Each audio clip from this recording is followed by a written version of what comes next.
Trailer చూసారా? చూశానండి. దాంట్లో సెంటిమెంట్ బాగా పెట్టారు పాపది. సో ప్రతి ఒక్కరికి కూడా కంటెంట్ బాగా నచ్చింది. ఎందుకంటే ఎప్పుడైనా సరే వెంకటేష్ గారు ఏ సినిమా అయినా సరే ఒక మంచి కంటెంట్ జనాల్లోకి తీసుకొస్తారు. సో అలాంటి సెంటిమెంట్ ఒక ఫ్యామిలీది తీసుకొచ్చారు మన ముందుకి. ప్రతి ఒక్కరు కూడా చూస్తారు. అంటే మనకి చాలా రోజుల తర్వాత వెంకటేష్ గారు మళ్ళీ కనిపించడం, అంటే ఇలాంటి యాక్షన్ సీక్వెన్స్లో కనిపించడం చాలా రేర్ అయిపోయింది కదా ఇప్పుడు. సో ఎలా అనిపించింది న్యూ లుక్? ఆయన ఎంత లేట్గా చేసినా సరే కొత్తగా వస్తాడు జనాల్లోకి, ఒక కొత్త కాన్సెప్ట్లో ఎంచుకొని. సో మన ముందుకి ఈ సినిమాతో కూడా అదే కొత్త కాన్సెప్ట్తో మన ముందుకు వచ్చాడు. సో పాప సెంటిమెంట్ అంటున్నారు, సేమ్ అదే మళ్ళీ ఏదో కొత్త వ్యాధి గురించి అని చెప్పేసి. సో ఇంతకుముందు సినిమా అంతా కూడా ఈ అమ్మాయికి ఆక్సిజన్ పెట్టి ఉంటుంది.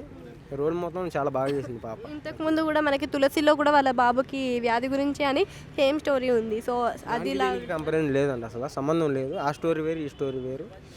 ఈ పాప చనిపోయి బతికిద్ది. ఇందులో చాలా కష్టాలు ఉంటాయి. చాలా బాగుంటుంది సెంటిమెంట్. శైలేష్ కొలను ప్రీవియస్ 2 సినిమాలు కూడా సైకో జోనర్లో తీశారు. సో ఇది కూడా ఆ విధంగా ఉండే ఛాన్స్ ఏమైనా ఉందా? లేదండి, దాని మీరు ఒకసారి ట్రైలర్ చూశారు కదా. సో దానికి దీనికి కంపారిజన్ అసలు ఏముండదు. చాలా బాగుంటుంది. ప్రతి ఒక్కరికి కూడా సినిమా నచ్చిద్ది.